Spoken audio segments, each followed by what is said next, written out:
My name is Paul Coyer. I'm a research professor here at the Institute of World Politics. For those of you that are unfamiliar with us or have never been to an event here before, we are a graduate school for national security and foreign affairs. We fulfill a kind of a unique niche in that area here in Washington, D.C. We have been around since 1990, so this is our 26th year. I brought my wife with me today, Marjorie Serrano, an honest-to-goodness Venezuelan, with her brother Eric from Valencia. My wife is from Maracay. We have with us today also two very distinguished speakers, Ana Quintana, who is Cubana, but lives in Miami when she's not here, sort of. And we have Dr. Erick Langer from Georgtown University. Dr. Langer is also married to a Venezuelan, so also has a love for Latin America, both from personal relationships and just from many years spent studying there. Both, like I said, are extremely well qualified to speak with us today on what is obviously a very timely topic. What's happening in Venezuela is a tragedy in many ways, humanitarian foremost, but also political, economic. There's many aspects to it. For those of you that didn't read the bios here, Anna has been with the Heritage Foundation as one of our analysts in Latin America for about the past 3 years. And Dr. Langer is the former head of the Latin American Studies Center at Georgtown University. Prior to that, he headed up the Venezuelan section of the Latin American Studies Center there. He's written and published many, many books, too many to list here. You go to his bio on George Washington's website, or rather Georgetown's website, and you'll see a seemingly endless list of books, articles, encyclopedias. That's true. Not everyone that writes actually knows what they're writing about. But having read some of the things he's written, I can attest that at least the articles I did read, he knew what he was talking about. So at any rate, Venezuela is a very complex topic, as I mentioned. There's a lot going down there right now. Events are progressing quickly. So there's a lot to discuss. So in order to get started, I think I'd like to ask Dr. Langer to begin with, if you could lay out for us, many of us here I think are familiar with the basics of why Venezuela is imploding, but could you nevertheless lay it out for us just in simple terms, economics, politically, socially, quickly? Sure. How quickly? 3-4 minutes, whatever you want. Okay. I really think there are a number of things that are happening right now. One is that, there's the economic situation, but there's also the political situation. Venezuela is producing less and less oil. The oil is not high enough for a price. Venezuelan oil goes at a lower price than Brent or Texas crude, and also the state oil company PDVSA has been basically turned into mostly a social service agency, or that as well, and so investment has dropped, and as a result, it can't produce anymore. Plus, it doesn't have electricity often, and so as a result, you can't produce without oil without electricity.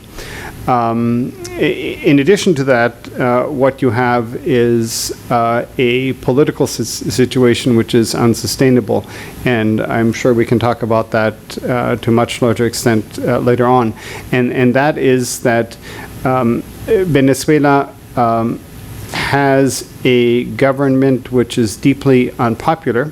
It's not just unpopular because of the economic situation, though people are suffering a lot, and we can talk about that as well, but also because it refuses to loosen its grip on power, and it is right now attempting to postpone a revocatory referendum into 2017, at which point, rather than President Maduro then going and new elections being called, you would have the vice president take over at that particular point, which is what the opposition wants to avoid. The opposition won a resounding 2/3 of the last vote in the National Assembly, which was really a vote of no confidence of the government, but because the government has both the judicial branch as well as the executive branch under its control, it has basically boxed in the National Assembly, and whatever they have attempted to do, simply they have not been able to do because the Supreme Court, which is under Chavista dominance, simply refuses to agree to any of the measures which are usually part of the National Assembly. We can talk a lot more, but I'm going to quit right there. At least I think hopefully that gives. That's good. Yeah, hit your button there. Okay, and Anna, you had some points you wanted to hit as well, right? Sure. So kind of what the Heritage Foundation does, what our job us in the Foreign Policy Department is, we try to make foreign policy digestible to Congress and kind of, provide Congress with recommendations as to what should they be doing, because largely when it comes to Latin America, unfortunately, it's the red-headed stepchild of foreign policy, and unless it involves, terrorism, drugs, or something fancy or flashy, they really don't care. So kind of how we try to explain Venezuela to them is, it's of strategic importance to the United States, right? We need to look at it in terms of the energy context. It's a country with the world's largest proven reserves. It's also a major hub for U.S.-bound drugs, right? We've seen what's happened with Venezuela, how it's transformed into this narco state, and unfortunately, you've seen former cabinet level officials, being sanctioned by the United States as under the Drug Kingpin Act. And again, it's also home to this aggressively anti-American regime. And in terms of Congress's perception on Venezuela, it's pretty unique in that it's an issue that both Republicans and Democrats agree that something needs to be done, right? That this is a government, that the government in Caracas is obviously not good to its people, and it alone cannot resolve the crisis.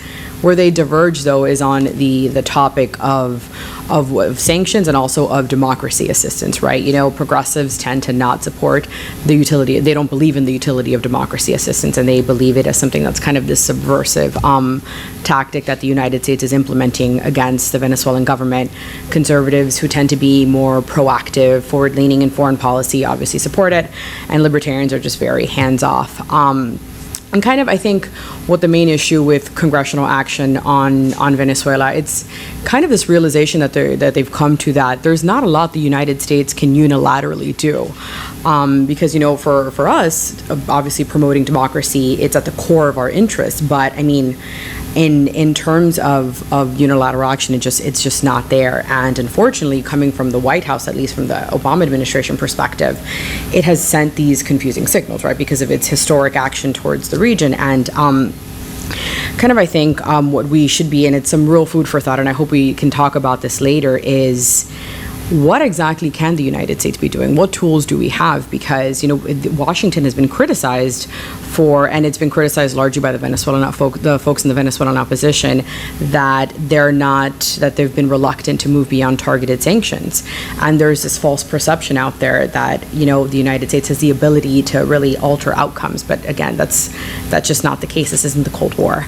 And the support for democracy has to be leveled, with reality. And I think one of the areas, and I hope we can really expand upon this later, is the utility of the OAS. And while it may seem that the OAS right now is not very useful, for example, it hasn't been very, very, able to accomplish much. I mean, it's still the best in terms of it has the best instruments out there in terms available for the member states and the Secretary General. I mean, you have the Commission on Human Rights, you have the Democratic Charter, you have the courts, you even have the electoral observation missions that, one that I was a part of in Honduras, and I think in 2013, and I think that they played a very decisive role down there in actually reaffirming Honduras's, commitment to democracy, and the fact that the elections down there were largely, for the most part, pretty clean and transparent. But I guess, and it's the historic and normative recognition of the importance of human rights, right, that Venezuela has. And I think, one point that I really wanted to bring up is, the Heritage Foundation, we work with the Wall Street Journal annually on publishing the Index of Economic Freedom. And I think one of the findings that we found that's pretty remarkable, and economic freedom, it's ranked by rule of law, limited government, regulatory efficiency, and open market. And in the past 21 years, Venezuela's score is the one that has dropped the most out of every country assessed, from 59.8 to 33.7. Right now, it's only better than two other countries, Cuba and North Korea. It's it's doing better than Zimbabwe, though, so at least they have that going on for them. I mean, globally, it's incredible. Like, globally, economic freedom is ranked at 60.7. Regionally, in Central and South America, it's at 59.9, and Venezuela, again, it's at 33.7. So it's pretty bad. But I guess, I don't know, I'm looking forward more to questions. I don't know if I've touched upon everything you've wanted me to touch upon, but yeah. I think I'd actually like to respond a little to that. Sure. I'd actually like to respond to that. I think you bring up some really good points. I think, let me just hit 2 or 3 things. One, democracy assistance doesn't work for Venezuela because simply there is, although there have been, I think, 16 elections right now, the elections are not there to change the government. And as long as the government doesn't get changed, this is a conundrum. On the one hand, the opposition remains resolutely democratic in its attempts at changing the government, but the government refuses, A, to be changed, and B, is basically checkmates whenever democratic means are attempted to do so, and then they accuse the opposition of being golpista, of trying a coup, if they make any noises about anything else. And so I think that's really the conundrum, and that's why you have this crisis right now, because there's no way out. There's no way to see how you can go from point A to point B simply because the government refuses to do so, and we can talk more about that as well. The other part, I think, is that I want to respond to is that this idea of economic liberty, which that indicator is great, but under Hugo Chavez, who passed away a few years ago now, basically his idea was to nationalize everything and to make everybody in Venezuela dependent upon the state. And he thought you could do so because oil prices were never going to go down.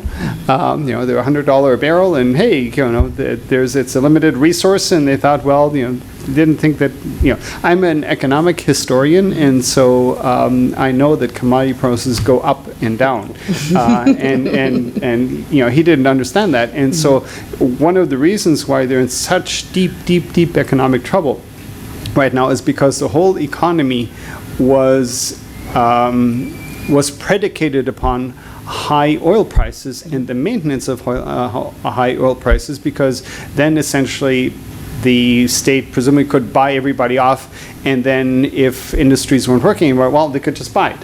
But of course that doesn't work anymore, and there are whole permutations on that as well. But I think that's basically the two key problems here. The political one, which is at a stalemate. It's actually not a stalemate in the sense that the government still remains there, though it really has lost all legitimacy. But the other part is the economic component, where the question is, why is it a failed economic experiment? And I think that's key to understanding.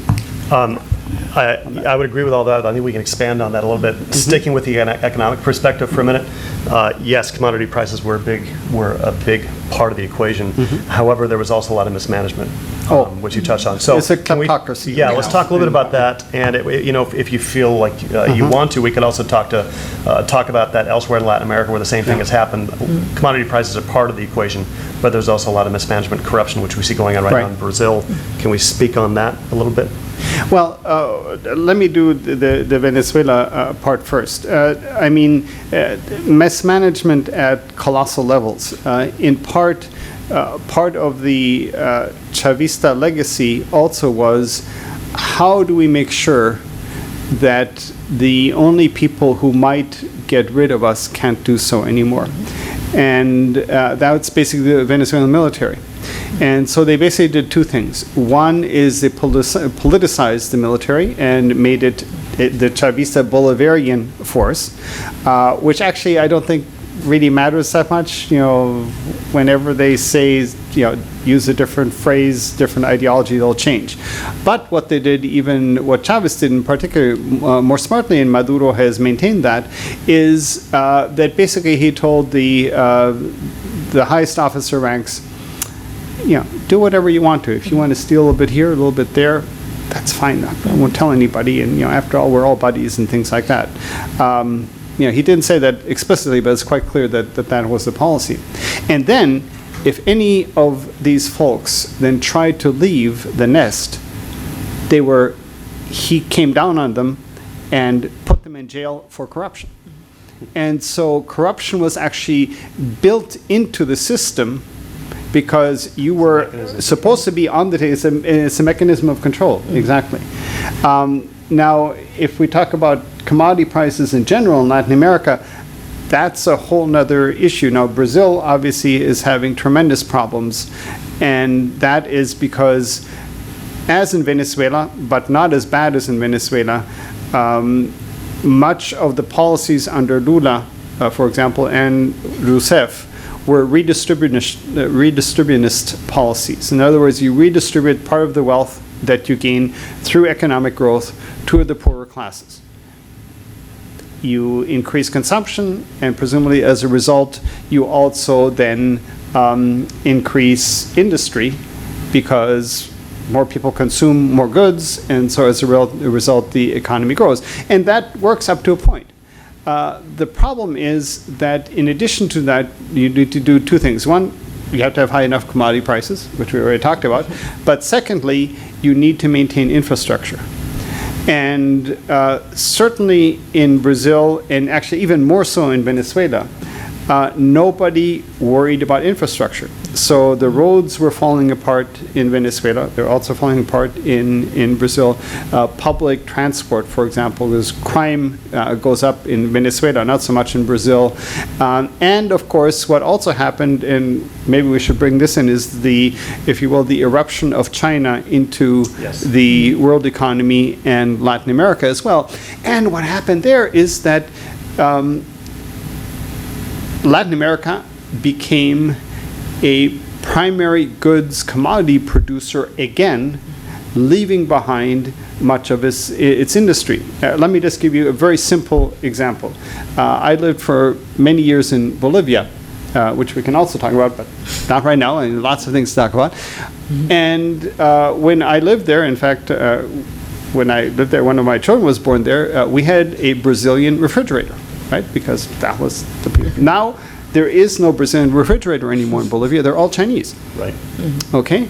And so even I think Dilma Rousseff made the mistake of saying, okay, we need to increase our industry and increase our market. And so one thing that she did is to have a new factory open of Embraer, which is the airplane manufacturing company in Brazil, in China. Now, in China, of course, what they really want is the technology for regional jets. And so, according to the Chinese law, you have to share your engineering know-how and all of that with the Chinese if you want to build a factory there. So basically what they're doing is they have now gotten this technology and have all the plans for it, and now can build what Embraer already did. And so as a result, rather than Embraer actually gaining from that in the long term, because the Chinese think in the medium and longer term, they will probably lose their market to Chinese built aircraft in the future. So those kinds of things. So Brazil, for example, became much more of a primary goods producer, primarily soybean. Now, Venezuela, of course, went from, I think, 70 to 80% dependent upon oil to now 95% of all revenue that comes into Venezuela comes from oil, which is exactly was the Chavez model, in fact. And so in Venezuela, it's even worse than in Brazil. And of course, part of the problem with the oil in relation to China is much of their oil production, which is decreasing, is going toward repaying Chinese loans. That was part of the terms. And so they don't get dollars for it. Yeah, so they actually have many less barrels that they can sell on the global markets, actually making money. Yes. That's another reason why they're hurting. Absolutely. I don't want to leave. No, Yes, there was sorry. a few points to continue on with the lunacy of the economic policies in Venezuela. So to keep up with the Chavez level spending programs, Venezuela's oil for the price of the international price of the barrel of oil needs to be at, I think, at $240 some odd dollars, right? Right now it's at what, 40? It's like topping like 40, 41. That's obviously, we can clearly see that's just absolutely unsustainable. And then it's absolutely ridiculous what's happening with PDVSA in terms of, you look at the production, obviously, right? Production is decreasing, but then you see that in order to keep it running, Venezuela's running this Andes monetized debt, and to date has never defaulted. That's the other thing, right? It's why has Venezuela never defaulted? Will it ever choose to default? How is it making this moral choice to allow its people to essentially starve and go without medicine? But yet it continues paying off its creditors. So I don't know, I guess that's something, if we could continue talking about that. It doesn't pay off its creditors. Airlines, for example, have been dropping like flies. It's not quite the same that expression in this case, but the companies simply refuse to go to Venezuela anymore because they don't get paid in dollars. In other words, people buy in bolívares, fuertes, muy fuertes, their tickets. And then at the official exchange rate, the government is supposed to supply the airlines, recompense them in dollars because bolívares fuertes don't work anywhere else. Well, at this point, I think the debt, the last time I checked, was $3 billion. And so basically that doesn't happen anymore. And so more and more airlines simply refuse to go. Or American Airlines, for example, what they do is they charge double to those who have dollars who come down, and so basically that pays for the Venezuelan customers as well. But they've reduced their flights terms. But what it really means is that they they're actually already in default with private companies. They might not be with. Well, in relation to the airlines, can I share this story? Eric, my wife's brother, flew up to visit us 2 or 3 weeks ago. Then he flew on Aeromexico. And he was wondering why they were stuck on the tarmac in Mexico, in Ciudad Mexico, for 2 hours. When he got to the States, it was a Friday night. The next day, Saturday, he was reading on my wife's iPad, and there was a story that the Aeromexico flight that he had been on they had found something like 800 kilos of cocaine on it. And it was so. That's the primary reason. You wouldn't be here, right? Shazam! It wasn't ours. I don't know who did put it there. And what happened was it looked a little bit suspicious. Airport officials saw that there was a ratty old pickup truck, I guess, that drove up to the airplane that should not be on the tarmac. And they dumped really quickly all this luggage that was kind of heavy on there. And suddenly the federales came. And in this case, these federales weren't paid off by the drug lords, apparently. So they actually caught them. And after that, Mexico said, no more. We're not going to fly to Venezuela anymore. Now, when Mexico, the capital of one of the, some of the biggest drug cartels in the world, says that they're disgusted with Venezuela's narco trafficking, it's bad. Just a personal aside. I thought you'd find that interesting. Actually, I think sometimes the personal anecdotes are the ones that really hit home. You can talk about macroeconomic data and things like that, but if you hear, for example, that you don't have toilet paper and how do you clean yourself in the bathroom, we don't want to get into that. Or for example, my sister-in-law uses baking soda to brush her teeth because there's no toothpaste. This is just a devastating article in the New York Times a short while ago, how in the neonatal unit babies were dying simply because there was no medicine and even the machines were broken. And the Washington Post is an article on that. So people are suffering, and I think that's really the most important thing. Is not just we are in a nice air-conditioned room. There would be no electricity probably in most places. In most places, you wouldn't have water as well. And that's really what's happening. And that's, of course, why the vast majority of people in Venezuela, despite the fact that they essentially were getting paid off in many ways by the government, have now turned against it. But the government refuses to give up. Yeah. There are many things around this area that we could discuss. I was hoping if we could turn a little bit to the OAS. Do you feel like you could talk about that a little bit? We had Henry Alup, who came recently. We've had some positive motion in the last month or two with the OAS. Can you describe that a little bit and what's going on? Well, yeah, no, there has been positive motion, but I think and it's I tend to be a bit optimistic about the OAS, but I think at the core of what we see with the OAS and the problem in general is that it's this club of presidents, right? And it's this club of presidents, and it's an organization that doesn't move forward without any sort of consensus. And unfortunately, we see the consensus is simply not there. When the folks from the Venezuelan opposition, when they came up recently, that's when the Secretary General, and for once you actually have a Secretary General who's taken a very strong and decisive position, unlike Insulza was before, which, many believe that Insulza was acting as a stooge of the Venezuelan government, but Insulza has gone so far as to say that Maduro's a mini dictator. And I mean, exactly, and that if his Twitter account, it's very amusing to see what's been going on. And I think Twitter is just one of the best ways to really follow what's, I guess, the outbreaks in what's the developments rather in Venezuela. But yeah, no, in terms of what happened at the OAS, the Secretary General is moving forward with invoking the democratic charter, but again, the numbers just simply aren't there. I don't know what were the votes, but I know it was largely the Caribbean countries who, of course, were not in support of. Well, of course, Bolivia and Nicaragua were the primary two that criticized the Secretary General, and then there were 10 others that voted with those. And Argentina has led the charge to not invoke the democratic charter, because Argentina is going for trying to.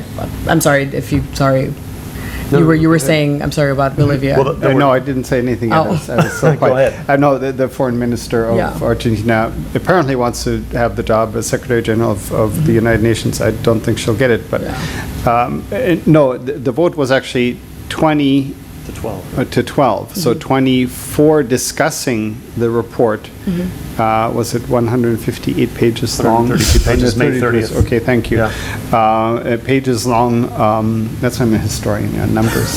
No, just kidding. And that is new, because until now, what has happened is that Venezuela had what is called Petrocaribe, which provides oil at subsidized prices to Caribbean countries. Now, these can be micro-states, which many of them are, and so it doesn't cost a heck of a lot, 100,000 population. But what Venezuela did very smartly is give it subsidized prices, but in loans. So when they had loans, so if a country would vote against Venezuela, which hasn't happened, well, it is happening now because they're not giving them any more oil. They don't have any oil to give anymore. Then Venezuela said, okay, pay us back our loans. And of course, these countries can't do that because they just have, it's too much there. And so it's a way of maintaining leverage and actually dominance in the OAS for a long time. But now that's not the case anymore, and so the Caribbean countries are voting, depending which ones are. Some of them have changed because there's no more economic interest in supporting Venezuela, but others still have and continue to do so. And in fact, one of the accusations of the opposition is, why do you keep supporting Cuba, obviously, but also these other states instead of helping us, when we're dying of, for medical needs and sometimes we don't have enough to eat, because that's the other thing. Hunger is starting to become a problem in Venezuela as well. People don't have enough to eat, and if you want to go to a supermarket, most of them, well, there are two kinds of supermarkets. There's the subsidized supermarket, which is run by the state, where you have to stand for really, really long lines, sometimes for 2 or 3 hours, and it's like in Soviet times, you don't know what's going to be inside, but you buy whatever you can. Because the next thing you do is then you become a bachaquero, which is to resell these goods at actually market prices. And as a result, there actually are quite a few goods around, but most people right now, the minimum salary, I think, is $20 a month or something like that, simply can't afford it. And so But actually, some of these folks who actually have the time to stand in line then become bachuqueros, and that actually is one of the reasons why I think the regime is still in power, because people just don't have the energy, they don't actually have the time to go out and protest, because they're either standing in line or they're trying to sell the goods that they can finally get a hold of. Or you have cases in which there's a recent story, I've forgotten if it was the New York Times or where it was, I think last week, that showed a shipment of cheese had come on trucks under armed guard, simply because there was so little food that they knew that people would be desperate for food and they'd be overrun with desperate people unless they guarded it with weapons, which shows you how bad things have gotten. Yeah, and in fact, the military and the Guardia Nacional in particular also often makes some of those products go their way, and they don't actually appear on the shelves as well. And so, that's part of the privileges of being part of the regime as well. Thus, for example, the border between Colombia and Venezuela is supposed to be closed. What that really means is that there are tremendous business opportunities for Guardia Nacional, who are the ones who control the border, because, of course, things do cross over. What is the price of gasoline today in Venezuela? Do you know? Per liter?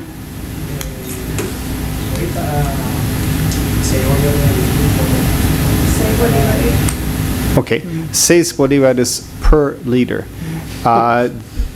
Right now, the rate is about 1,000 bolívares on the black market per dollar.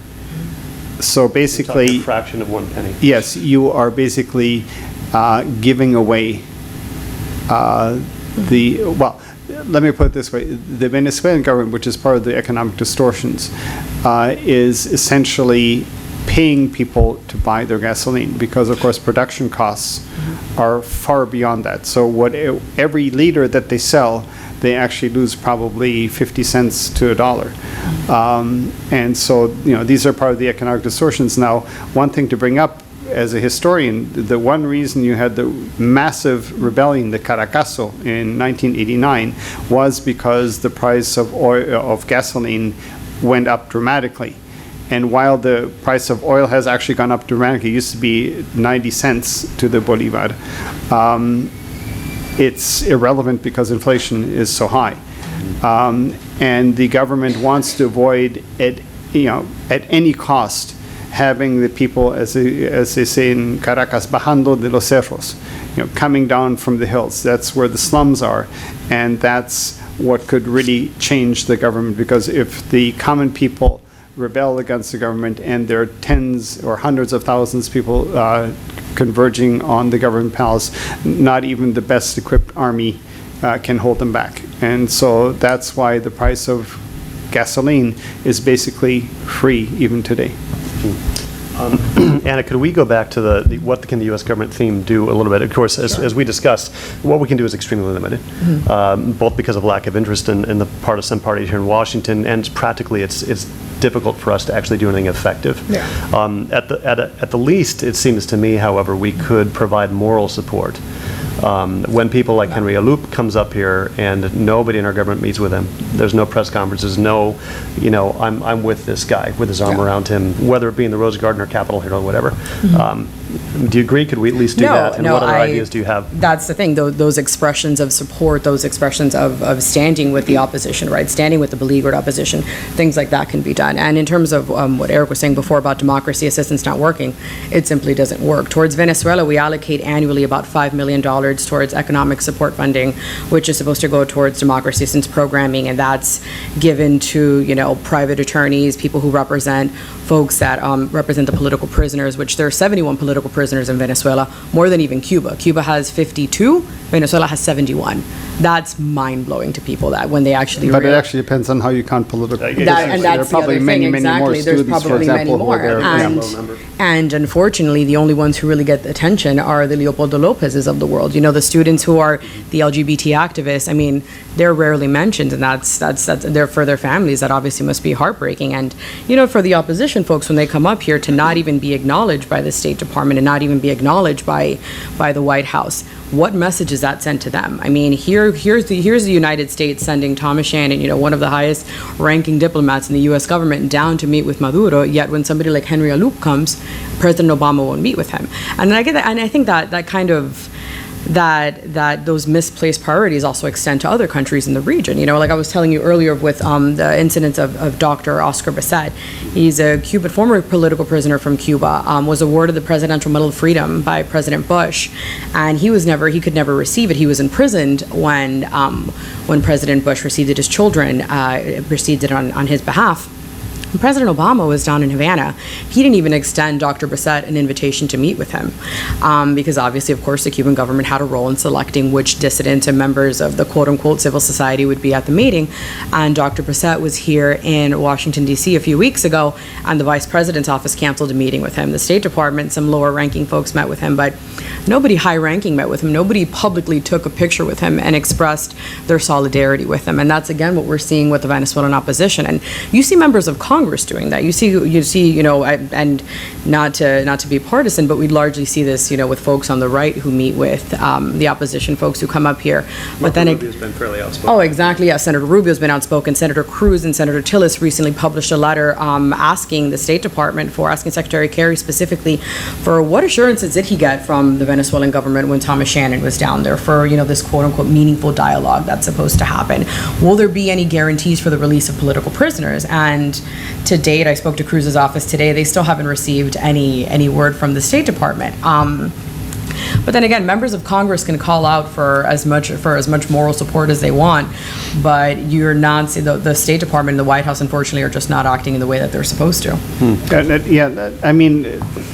I see these things a little bit more in terms of gray, and I think you have to be careful. My sense is that the White House in particular is between a rock and a hard place. If they embrace opposition figures, that immediately provides Maduro with the nationalism card.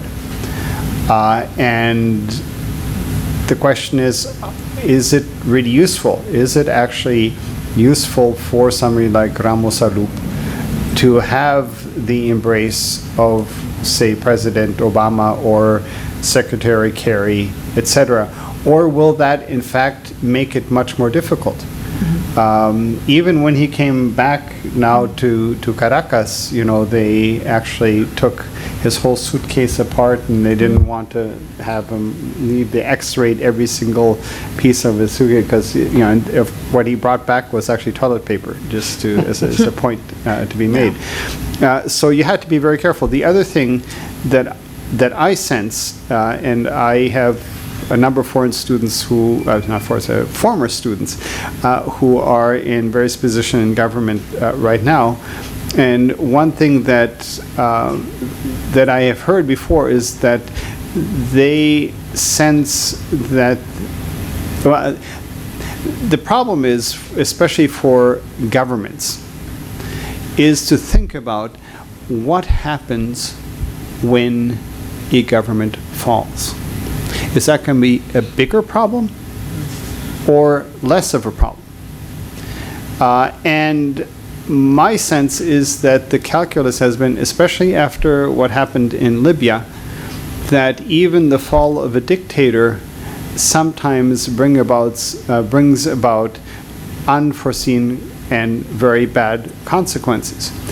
And the problem that I see that the State Department thinks that it has is that they have a hard time figuring out who really, if the opposition is competent to pick up the pieces.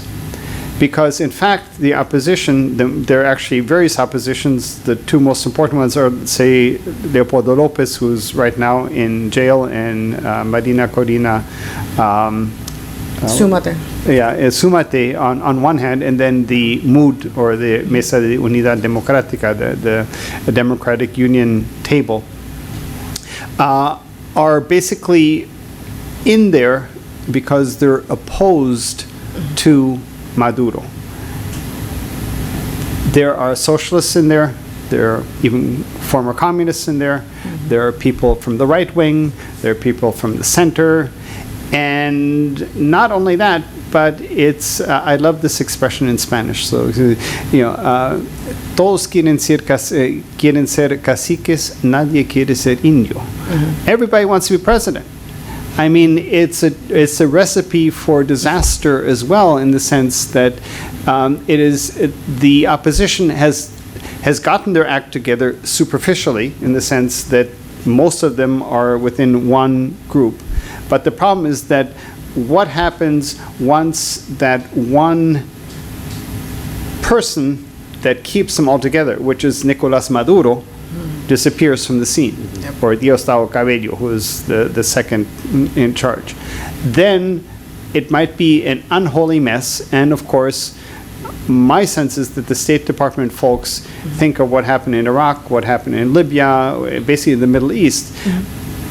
But I'm not sure that's a good comparison, simply because you don't have the kind of ethnic hatreds in Venezuela, you don't have the religious differences in Venezuela, and things like that. And my sense is that Venezuela is a very, very different society than the societies in the Middle East, whether for good or bad.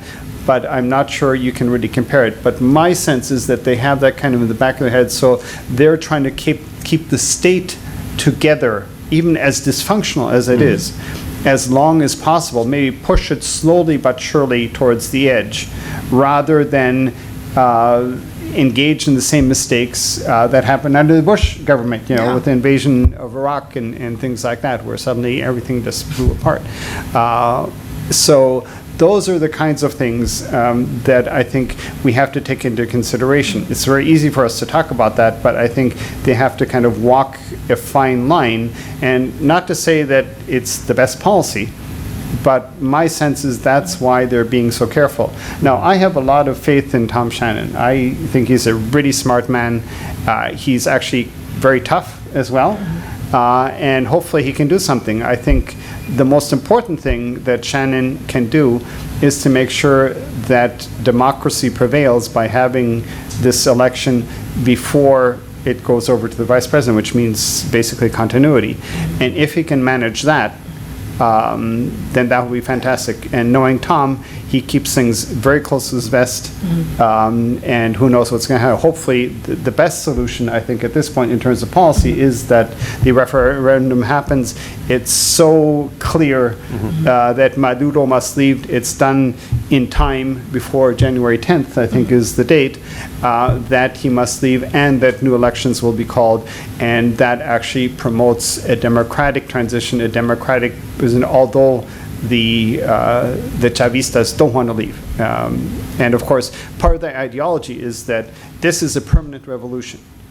Right. Okay? This revolution will never leave, because if we give it over to the opposition, not only have we lost temporarily, but the historical processes of change, in a kind of pseudo-Marxist way, will then be reversed for the worse, and that is simply not acceptable. So in fact, my sense is that the Maduro and Chavez governments are profoundly anti-democratic governments, because they refuse to even countenance the possibility that they might lose their offices through elections. That's simply not part of what they actually agree to. Lots of elections, but it doesn't actually change it. It's interesting how that teleological view of history that is shared between them and Marxists blinds them in many ways. And if I could add, so I think a lot of folks, and especially folks in Congress, have this misplaced idea that the opposition does represent this,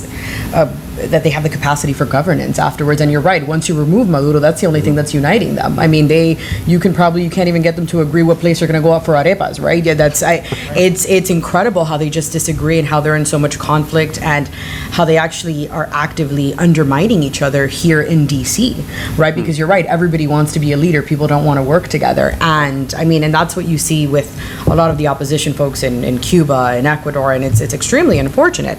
And you are right, you can't compare Venezuela to Libya. It's apples to rocks. They're two completely different societies. Libya is a tribal society, Venezuela is obviously not. But I think where there is a fair comparison is, you're right, this administration does seem hesitant to decisively act because, look, they acted in Libya, but then they didn't follow up. And then now look at what Libya's descended to. And I think, they have, less than 200 days left in office? Yeah, I have an Obama countdown clock. It's less than 200 days. And, I mean, they're not going to want to leave a mess for the next person to have to clean up, and they're just not going to want to have that on their legacy, under their legacy. But I do think there needs to be some sort of moral clarity, right? There needs to be a sense as to where we stand and who the United States stands with, and whose future we support. And I can't tell you how disheartening it is to speak with these opposition folks and say, we have to come to meet with, Republicans on the Hill because the White House won't even return our emails. And that's the kind of situation that you're thinking, all right, if America stands for freedom, if we stand for these certain principles, why can't they at least meet with them privately? I'm not saying they need to stand at the Rose Garden with Henry Loup, his arm wrapped around him, but hey, have a private meeting with him. Say, you know what, hey, I understand what you're saying, and I'm here for you. Right. Because they didn't do that in Cuba. In Cuba, the folks that they met with, there were people who were ardent, hardcore communist socialists who were on board with the Cuban government, who were sitting there with President Obama, when somebody like Dr. Bassett, who spent 13 years in prison, who's had his teeth broken, arms broken, didn't even get to, exchange a glance with him, wasn't even breathing the same air as him. So that's where I think where this administration is kind of, it's really making a mistake, in that it's not being clear, and there's no moral clarity in it, in its foreign policy, at least. We could go on. The subject is so complex. We could go on for at least another hour or two. So I think it's a good idea to open the floor to questions at this point, because I'm sure we have a number of them. So who wants to go first? By the way, thank you for your patience Yes. and listening to us. And sorry if I speak fast. I had a lot of coffee before I got here. It's been a long day. Yes, please. Hi. So, And please identify yourself first as well. Who are you? Where you're from? my name is Bridget. Excellent. What I was hoping to have. Hi, my name is Bridget. I work for a local radio station. Don't worry, I'm doing this for fun, not for any, not for an article or anything. However, I had recently read that Guyana, for anyone who's not up to date on their, South American geography, it's the country right to the east of Venezuela, and they just recently discovered a large deposit of oil off of the coast. I remember reading maybe a week or two ago, perhaps, and I was wondering if anyone on the panel believes that there could be any possible, I know that there is not a lot of good blood between Venezuela and Guyana because of a border dispute. So do you believe that there could be any aggression, perhaps due to the fact that, as you were just saying, oil was sort of what they predicated their economy on? Now that a bunch of it was just discovered right next door, do you envision any aggression coming out of that? If I could answer that, first of all, the Venezuelan, the official Venezuelan map includes part of Guyana. I don't know if you've ever seen it, right? So so that clearly is part of that. My sense is, well, one thing, and I said this at the Heritage Foundation, I gave a talk there. I really like Nicolas Maduro because he, when he sees a bad policy, he doubles down on it. And I think it's actually, I hope Venezuela starts a conflict, because that immediately would get the United Nations involved, the OAS, all kinds of things involved. And my sense, what I know of the Venezuelan military, it is so hollowed out in terms of corruption, in terms of the poor soldiers not getting paid enough, and not families not being able. It's not like they're battle ready. Yeah, No. they're not battle ready. I mean, even when what is it now, 5 or 6 years ago, or maybe more, when Colombia bombed the guerrilla camp of the FARC in Ecuador. President Chavez at that time said, "I'm going to sick my Sukhois down to the border with Colombia," and things like that. This is when President Uribe was still in power, was president, and basically his officers told him a week later, "I'm sorry, we can't do that. We actually don't have pilots who can fly them, and they haven't been trained yet, and we haven't trained them because they've been selling the stuff off instead." So it's even worse now. So my sense is that and I hate to say this, but this is somewhat ironically, but I don't think they have a capacity to do so, but it would be fantastic if they did that, because that actually would change the calculus completely of what can be done and what can not be done because of external aggression at that point. Anything to add? Yeah, no, you're right. In 2008, when that happened, the pilots didn't know how to fly the Sukhois. There wasn't enough man pads for like the surface-to-air missiles. It was this complete just disaster when the military told Maduro, we can't do this. Yeah, you bought all these amazing, all these amazing weapons from the Russians, but we just simply don't know how to use them. Exactly. Yeah. So, yeah, and I mean, just a few weeks ago, there's this AP reporter who sends me some information. She's down in Venezuela. She said that about, I think it was 12 Venezuelan soldiers were arrested for stealing goats to eat. So that goes to show you the status of Venezuela's military. Yeah. Well, no problem. Next, yes, in the back there, lady. I don't know if I need it. Thanks for the podcast, if you wouldn't mind. Oh, sure, okay. First, Dr. Langer, I want to thank you for your comments on Tom Shannon. I've kind of been confused about his ideas of talking with Maduro and how that's going to help. I might ask you about it later because I wanted to kind of throw back a bit at the beginning. You were talking about how it's important to, in terms of getting congressional offices involved, stressing strategic importance. Yeah. And so we kind of have a triangle right now, a Caribbean triangle of issues between opening relations in Cuba and the Colombian peace process. Yeah. And then democracy in Venezuela. Yeah. And so Jorge Quiroga was here, the former president of Uruguay was here a few weeks ago during the OAS. I think Bolivia, right? Yeah. Tupac Quiroga. Did I say Bolivia or did I say Uruguay? Oh my God, Bolivia, thank you. And was saying how our efforts in Cuba and in Colombia won't be fully successful or have our intended outcome if we don't focus more on democracy in Venezuela. Yeah. So one, I just wanted to ask what your thoughts were on kind of that triangle of issues and the impact of the current crises in Venezuela and our efforts towards that, and kind of talking with congressional offices about the strategic importance for regional stability. Yeah, no, I agree. I don't think the Colombian peace process is going to be successfully implemented with the Venezuelan government at its current state, right? Because, I mean, you're always going to, like you were saying before, of how if Maduro sees a bad policy, he's going to double down on it. I mean, this is something that he can potentially do to antagonize the Colombian government. And that could be, supporting members of the FARC who don't essentially want to demobilize, or members of the ELN, because that's the next, that's the next progression of talks that's going to take place. He will find a way. If he needs to find a way of exerting some leverage, it's through provoking, the Colombian government. And I think in terms of Cuba, I'm not in support of the normalization process, and I don't. And again, I think this is where it sends a mixed message in terms of our commitment to democracy and freedom. If we decided to normalize relations without putting any sort of preconditions in place for the Western Hemisphere's longest reigning military dictatorship.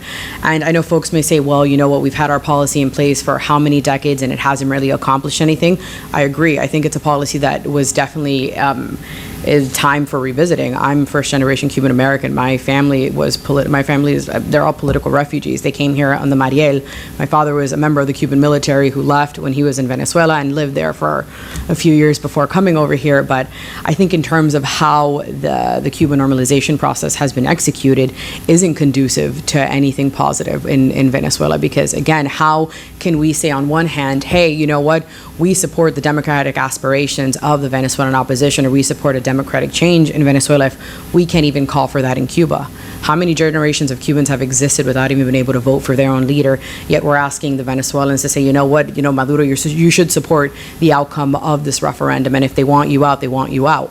Why aren't we supporting the same in Cuba? So then again, that's where I'm saying there's this lack of moral clarity, and I think that's what's going to be the undoing of this triangle, like you say. And it's it's difficult explaining that to Congress, because at least with the Cuba issue, there are so many business interests at play, and you see the Chamber of Commerce that's created this U.S. Agricultural Coalition for Cuba that's kind of pushing this false narrative that if we finally lift the embargo, it's going to be a boon for American businesses. Newsflash, it's not. I mean, Cuba's a deadbeat economy. They still, I can go on this for hours. Exactly. There's no money whatsoever.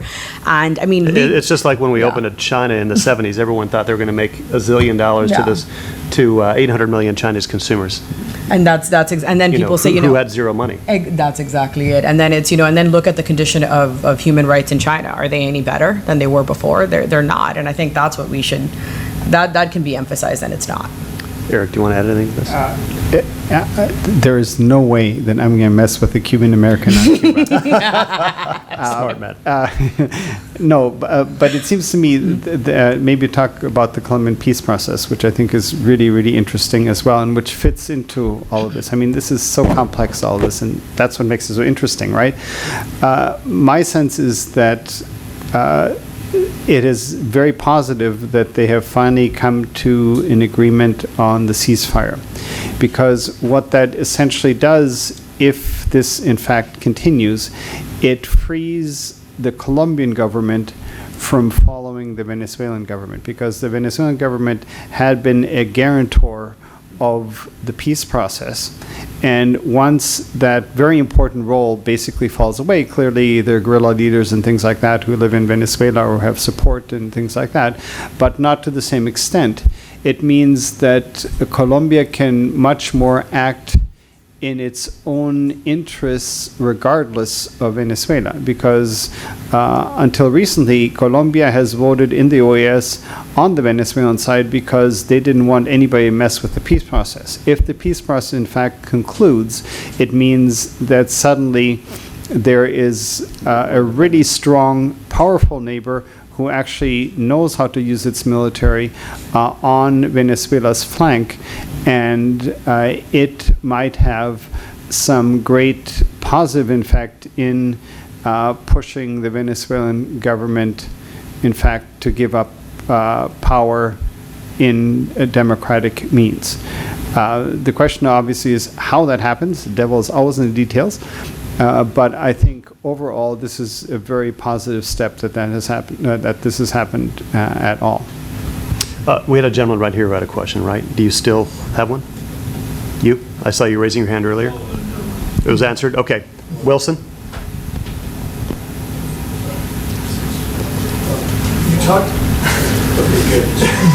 You talked a lot about the OAS in the peace process. What are some things that the UN has done, or things that are support? Is there much UN activity in the Venezuelan situation? None whatsoever that I know of. Yeah, exactly. No, and in fact, just the opposite. The UN, I think, has become a stumbling block because the foreign minister of Argentina wants to become Secretary General of the UN. And so, in fact, rather than being a help, it's just the opposite. Now, the other thing to keep in mind is there are other regional organizations, and actually that's really interesting. Venezuela was a founding member, in fact, probably the instigator, that's probably not quite the right word, but of UNASUR and CELAC, which are two regional organizations, one of which includes Cuba. And this is the way in which Venezuela has tried to, in fact, fortify its international position by having these regional organizations, which it assumed automatically would support Venezuela. And certainly for CELAC, that's been the case. UNASUR up to now as well, especially with President Samper as the president of UNASUR, and he's essentially beholden to the Venezuelans. But now that both Brazil and Argentina are voting differently, they join Puerto Paraguay to do things differently. Now, again, Argentina is one of those cases. We'll have to see what in the end happens. But certainly, President Macri, if you will, is on the side of having a democratic transformation in Venezuela rather than not. The question is how to bring that about, and whether the ambitions of his foreign minister has precedence over what he overall would prefer to see within the continent. Yes, in the back there. Hi, my name is Kara Hernandez, and I've been working in Central America with the Aries Foundation. And I have a question about kind of like, it's kind of unknown what's going to happen to Venezuela because, you know, everyone's going to know something's going to happen, just not how and when. I kind of want to see what your idea is because they don't have a AAA accreditation, and how will development happen in the country after the fact? I don't know, like the World Bank, it's like one of those kind of moments. And if you could speak about like what the OAS would be doing, like their role after the fact in peace building, how are they going to transition high-ranking officials, or how are they going to transition military, or what will they do with them once they have lost, like the vacuum of power is like gone. Just kind of projections of like the future and like these systems that are set in place or not set in place, and policies that either the Trump or Clinton administration will have to deal with. Just kind of talking about the future in general like that. It's your crystal ball moment, Eric. Remember? We knew we were talking before we were started. talking about We knew this we were before. going to get some crystal ball questions. Yeah. And they're logical, so I'm not dissing the question. Yeah. It's just that anytime someone is a quote-unquote expert on something, they're always asked to guess what the future is. And we were saying that if all of us had that ability, we'd be zillionaires, and we would not be doing this. We'd be in a beach drinking mojitos. But Yeah, nevertheless, exactly. we'll give it a stab. So, Eric? Let me give it a stab. First of all, part of that, you see, I have an even better excuse. I'm a historian. I look backwards. I don't look forwards, right? And you don't even have 20/20 vision looking backwards, as you know. There's historical disputes as well. First of all, my sense is that if there is a government by the now opposition, the OAS will not have very much to do with it. The OAS is totally underfunded. It needs money badly. Brazil hasn't paid, I don't know how many years now, et cetera, et cetera. So I don't think the OAS is at best a moral force right now, and a very recent one, actually, as Anna pointed out. Clearly, the IMF will have something to do with it. Probably even the World Bank. I mean, the thing is that Venezuela has the largest oil reserves in the world. Not terribly good oil, but they have that, and presumably will continue using. We're still a carbon-based economy, and so that will continue.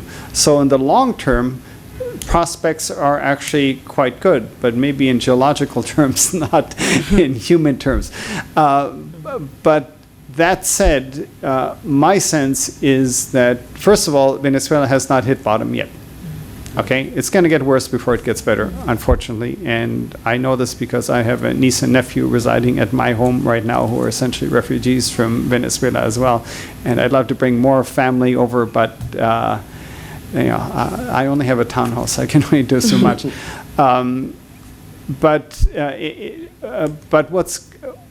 once it hits bottom, then my sense is it'll be much easier to figure out what's going to happen next and actually improve the economy. I think the big question that's going to hang over everything is Venezuela obligated to maintain its at this point ruinous relationship with oil and China?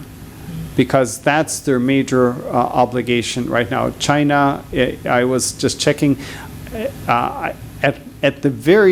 Venezuela at the very least owes China $40 billion, and that's just in official money. And it might even be $50 billion. And I think China has loaned them over the course of the last 8 to 10 years approximately 60. Right. About half the total they've loaned the whole Okay, of so it's Latin even America. more than that. So that's going to be a huge issue. Do they get paid back or not? And that will probably in part determine how prosperous or not Venezuela will be afterwards, because basically the Maduro government is hawking everything it can to remain in power, even knowing that it has no leverage whatsoever to get the best prices. And so that's going to be I think, the biggest question. But my sense is that it will probably take 10 to 20 years for Venezuela to get back on its feet. But, it first has to That's get down to assuming bottom. competent leadership. Yeah, even moderately competent leadership. Maybe 10 or 15 if it were truly competent leadership. But who knows? That's again the thing. If you know any better, tell me, and then I'll become a billionaire, and I'll make sure you have a good, a good life, and I'll buy you a house too. No, I agree. I think in a post-economic mushroom cloud of Venezuela that happens, the OAS is not going to have a significant role. I mean, the United States alone funds the OAS's budget, I think, at 50-some-odd%. Brazil hasn't paid its dues in 7 years, if I'm not mistaken, and there's, 34, 35 member states in the OAS? So exactly, I mean, it's incredible just how, and the OAS is just consistently either laying off employees, or if not, transitioning them over to contract style employees, so it's easier to lay them off and fire them. So again, the OAS really won't have the capacity later to do that. And I think one thing in the future of Venezuela, as Venezuela in the post-Maduro, its economic restructuring, one thing that might play a factor is the United States energy market. I mean, the United States is close to potentially we're an energy exporter, but if the United States lifts the ban on energy exporting, and if the Keystone Pipeline finally goes through, and if all these factors goes through, I think that's really going to transform the energy market in the Western Hemisphere. That's another thing to consider as well.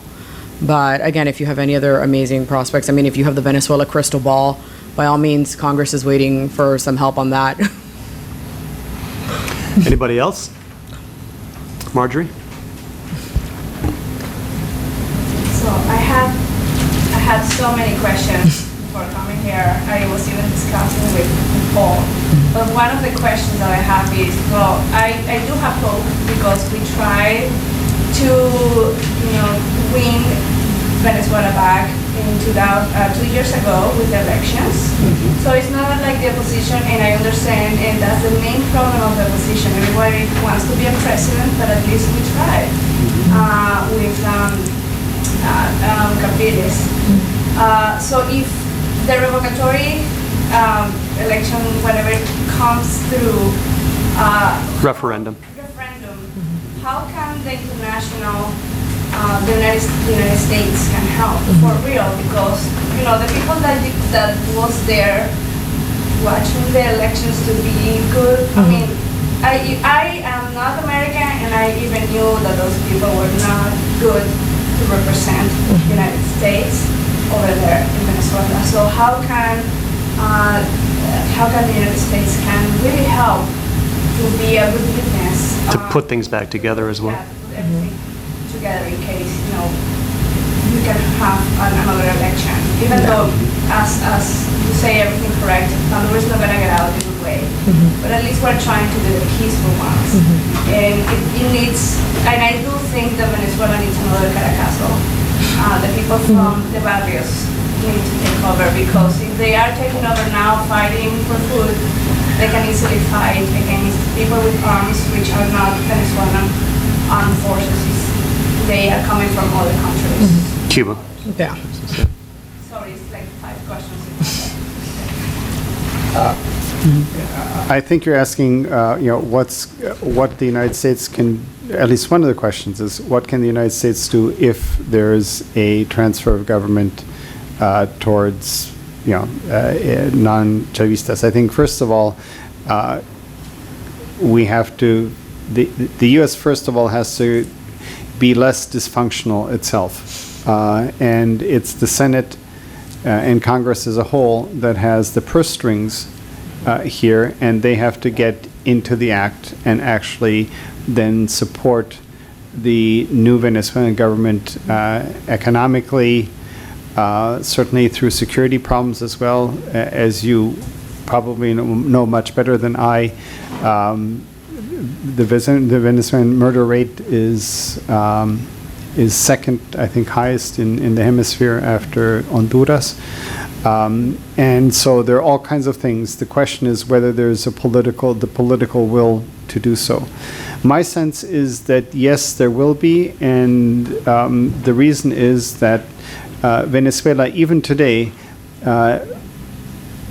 sells its oil to the United States. And the U.S. oil companies are very interested in having the Venezuelan government be as stable as possible so that they can make money. If there's no electricity, they can't make money. If their employees get murdered, they can't make money. If there's political chaos and they can't get from point A to point B and extract the oil, they can't make money. So my sense is that certainly there are going to be powerful business interests that will attempt to create a narrative which will force people, or forcing is probably too strong, or certainly strongly encourage Congress to act quickly and help Venezuela get back on its feet again. That's, I think, that's my optimistic view on this. No, you're right. Business interests will play a decisive role because we import it's about 9% of our oil from Venezuela, so they definitely have a substantial interest in this. And I think when you mentioned about the elections and how the Americans who were down there weren't necessarily the best representatives, right, in terms of legitimizing the elections, I think the Venezuelan government has done a great job at at lobbying Congress, and two, at funding these civil society groups within the United States that they then pay to go to Venezuela and observe the elections, and they then come back and they write for major publications like the Huffington Post and submit quotes to the New York Times. I mean, their propaganda machine is second to none. It's really, you have to admire it, and that's extremely unfortunate. And I think not just in the post-election period is that going to be important, but I think during the elections as well. I mean, I've been down in Honduras and El Salvador observing their elections, and electoral observers are very, very important, because you are down there and there's hundreds of other folks down there saying, you know what, this is what happened. I got escorted out of a voting booth by a member of the military or whatever, and you're able to legitimize that process, right? Because that's an important component of democracy. It's not just, we're hosting elections, but it's the quality and the health of that election. And it's interesting that you say that. I think that another Caracazo is needed in Venezuela. I mean, a few days ago, I think it was upwards of 500 women stormed the border of Venezuela to go into Colombia. And I mean, are we going to be seeing more of that, of where the military just cannot control the Venezuelan people anymore? Because at a certain point, I mean, when you're starving, you're starving. And when you have children that you need to be accountable for, you're willing to do anything. And that's where I think the tipping point is going to be, because, I mean, you can withhold somebody's, freedom to vote, you can, fire them from their job, but once their children are starving and once their children are dying off, that's it. I think that's where it's a no-hold-barred system. I think that's a good point. 2 years ago, we saw doctors in the street because of the poor medical conditions. Yeah, when they had to operate by, using their iPhone lamps, right? Yeah, but when the mothers see their children suffering, the women could be the one that puts it over the edge. Any other questions?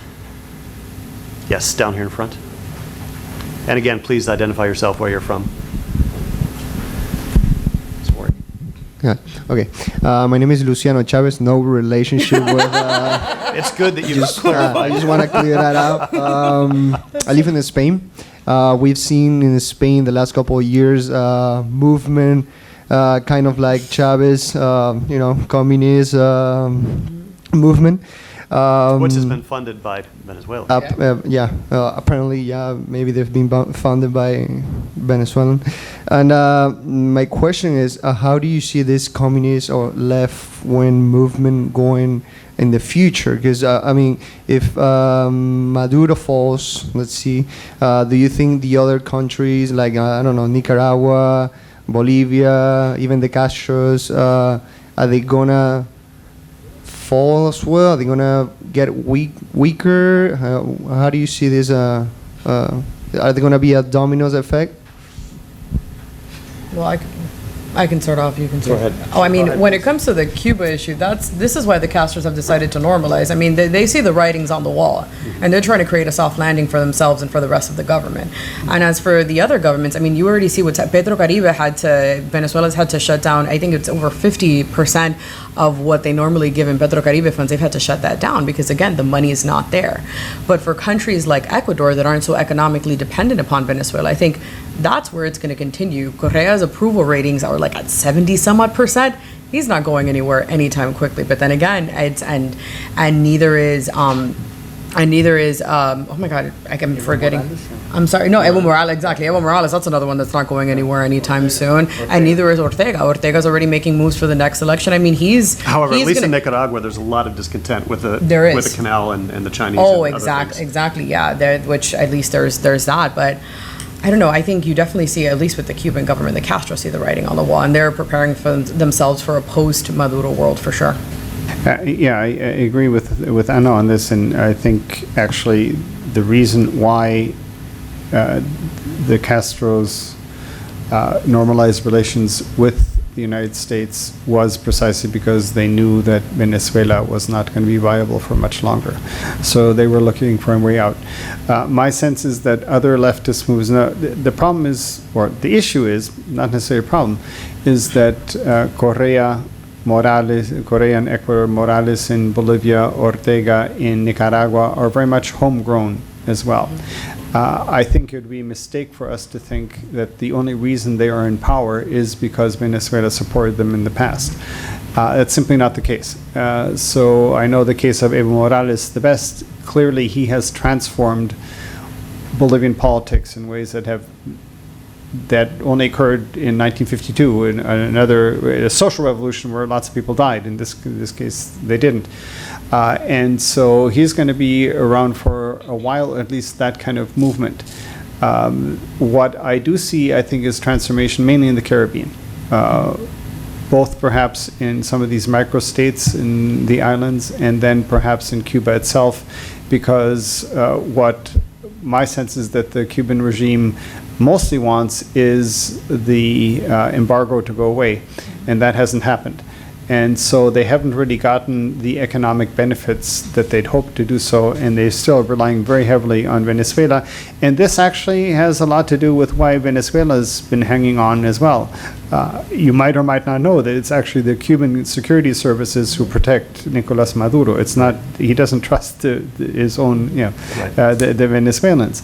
And really, in many ways, much of the model that exists in Venezuela right now is certainly Cuban inspired, though I think Vladimir Putin also inspired some of the methods as well. And so, in that sense, the real change is going to be in the Caribbean, not much beyond that, other than clearly I think there's a sense right now that with the change in Argentina, the change in Brazil, though the impeachment proceedings are not finished yet, that there's a movement more towards the center or the right, and that might accelerate as a result of that, especially if Venezuela the Venezuelan government falls or leaves office one way or another, and there's a new government, and as a result, people will be saying that more and more, and these kinds of waves actually matter. It seems to me Latin America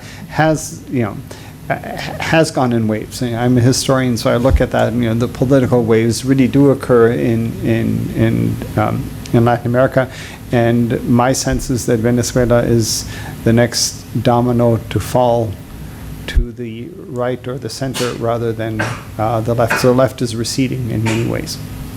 And I do think, if I could jump in with my 2 cents, that the narrative of the left-leaning populist governments there is being severely undermined by Venezuela's implosion, but also by the massive corruption that just leads everywhere in Venezuela, in Brazil too, but in Brazil. In Brazil, for instance, when you look at their constitution, there's succession after Rousseff and then the person who's in there now, and then the people next down the line from him, nearly everyone going down, at least 10 people are severely involved with massive corruption. So who are they going to end up giving power to? So that's just another example where I think. And Argentina, where Cristina Kirchner and her her political fellows are now being indicted one by one. Yeah. So that narrative of the left, that they truly, it's almost a theological narrative. In some cases, it can be that they're on the side of righteousness and standing up for the people, and clearly that's severely undermined, which I think is going to add to that pendulum swing. Any other questions? We've gone for a long while. Like I said at the beginning, this is a complex topic with multiple layers. We could go on for days on this, but we know that you probably would like to get some dinner. So why don't we end this now? For those of you that want to stick around and ask questions of Dr. Langer and Ms. Quintana, you're welcome to do that. But for now, let's say this is officially the end. Thank you for coming.